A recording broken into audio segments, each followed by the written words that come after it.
ಆ ಎಲ್ಲ ಅಭಿಮಾನಿಗಳ ದೇವರಿಗೂ, ಕನ್ನಡ ನಾಡಿನ ಜನತೆಗೂ, ಆಮೇಲೆ ಕನ್ನಡ ಅಭಿಮಾನಿಗಳ ದೇವರಿಗೂ ಇವತ್ತು ನಾನು ಬಳ್ಳಾರಿ ಸಿರುಗುಂಪಕ್ಕೆ ನಮ್ಮ ಗುರುಗಳಾದ ಮಗಳದ ನಗರಕ್ಕೆ ಇದು ನೀರ್ಲ ಇತ್ತು. ಹಿಂಗಾಗಿ ನಾವೆಲ್ಲ ಹನಿಮೇಶು, ಗುಂಡೂರಿಂದ ಹನಿಮೇಶು, ಆಮೇಲೆ ನಮ್ಮ ಇವ್ರ ಹೆಸರೇನೋ ಬರೋ ದೇಸಾಯಿ ಅವರು ಆಮೇಲೆ ಬಂದ್ವಿ. ಆಮೇಲೆ ವಿಶೇಷವಾಗಿ ನಮ್ಮ ಗುರುಗಳು ಮಾತಾಡ್ಸಪ್ಪ ಕಡೆ ಇರ್ರಿ ಕ್ಯಾಮ್ರಾ.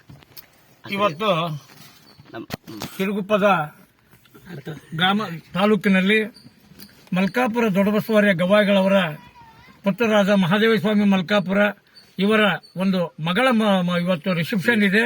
ಈ ಒಂದು ಕಾರ್ಯಕ್ರಮಕ್ಕೆ ನಮ್ಮ ಜೂನಿಯರ್ ಶಿವರಾಜ್ ಕುಮಾರ್ ಆಗಿರ್ತಕ್ಕಂಥ ಚನ್ನಪ್ಪ ಇವರಿಗೂ ಮತ್ತೆ ನಮ್ಮ ದೇಸಾಯಿ ಅವರಿಗೂ, ಹನುಮಂತ ಇವರಿಗೂ, ಅನೇಕ ಕಲಾವಿದರು ಇವತ್ತು ನಮ್ಮ ಸಿರುಗುಪ್ಪದಲ್ಲಿ ವಾರನೀರಿಗೆ ಕಾರ್ಯಕ್ರಮಕ್ಕೆ ಬಂದಿರ್ತಾರೆ. ಅವರಿಗೆಲ್ಲ ನಾನು ಸ್ವಾಗತವನ್ನು ಕೋರ್ತಾ ಇದ್ದೇನೆ. ಈ ಒಂದು ಕಾರ್ಯಕ್ರಮಕ್ಕೆ ಎಲ್ಲರೂ ಬಂದು ಅಕ್ಷತೆಯನ್ನು ಹಾಕಿ ಹಾರೈಸಬೇಕಂತೇಳಿ ತಮ್ಮಲ್ಲಿ ಮತ್ತೊಮ್ಮೆ ವಿಜ್ಞಾಪನೆ. ನೀವು ನೋಡ್ರಿ, ಇವ್ ಮತ್ತೆ ಕಟ್ ಮಾಡ್ಬಿಟ್ಟು ನೋಡ್ರಿ, ಈಚೆ ಕೆಟ್ರಿ ನಿಮ್ ಕಡೆ ಇಡ್ರಿ ಸರ್.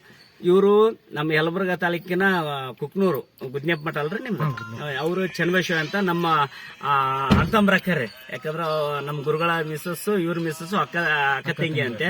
ಬಹಳ ಖುಷಿ ಆಯ್ತು ನಮ್ಮೂರ್ ಭಾಗ, ಯಾಕಂದ್ರೆ ಬಳ್ಳಾರಿ ಜಿಲ್ಲಾ ತಾಲೂಕಲ್ಲೇ ಇದು ಖುಷಿ ಆಯ್ತು. ನಿಮ್ದು ಸ್ವಲ್ಪ ಪರಿಚಯ ಮಾಡಿಕೇರಿ. ಮಾತಾಡಲ್ರಿ ಪಾಪ ಇದಾಗ್ತಾರೆ. ಜೈ ಎಲ್ಲ ರಾಜವಂಶದ ಅಭಿಮಾನಿಗಳ ದೇವರಿಗೂ.